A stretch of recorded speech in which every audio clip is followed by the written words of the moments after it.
Ang baling pinagsimulan po talaga ng plansyadong lamang lupa, ito po ay nagsimula po noon sa kwento ng daddy ni Israel, si Cusinero de Bukid Joel po, nakilala po natin ngayon.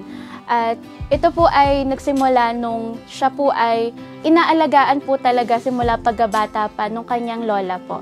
And kung mapapansin nyo po, kung babalikan po natin yung pagkabata natin, di ba po, lagi tayong pinapatulog ng mga magulang natin sa tanghali. Tinatawag pa nga natin itong siesta time, di ba?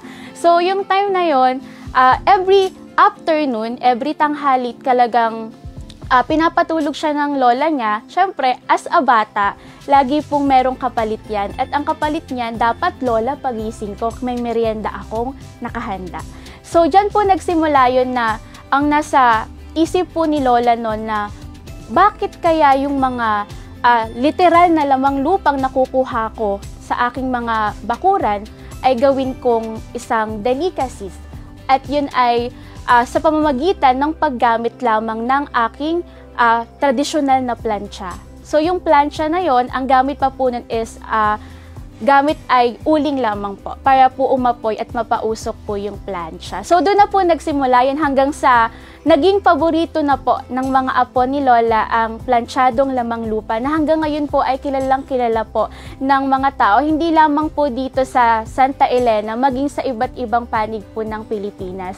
At ang planchado po para sa kanila, itinuturing po nila itong strength at determination. Ibig sabihin, yung strength at determination na yon hanggang ngayon sa makabagong henerasyon ng pamilya nila, dala-dala pa rin nila yung pag-uugaling yan. Ang mga sangkap sa paggawa ng planchadong lamang lupa noong unang panahon ay isa na dyan na yung tinatawag nating tuge. At ang tuge, sa English name nito ay tinatawag nating yellow yam, at ang scientific name naman nito ay Dioscorea villosa, na ayon sa pag-aaral ay ito ay maganda para sa hormonal imbalance ng mga kababaihan.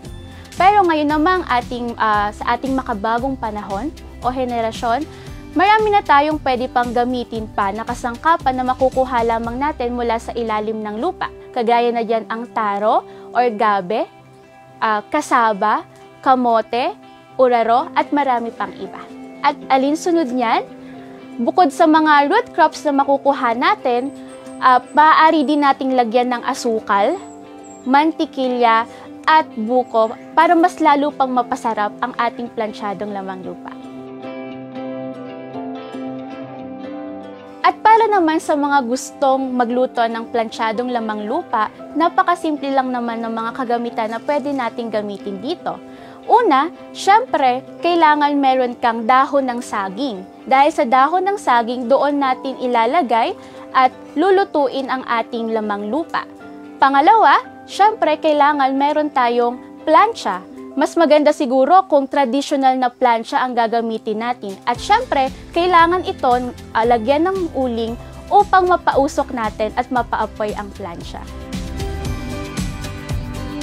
Tunay nga na tinatangkilik at hinahanap-hanap ang planchadong lamang lupa ng mga lokal, maging ang iba't ibang tao sa iba't ibang panig ng Pilipinas dahil nga sa tinataglay nito at natatanging uniqueness ng pagluluto, uniqueness ng itsura at maging ang lasa nito.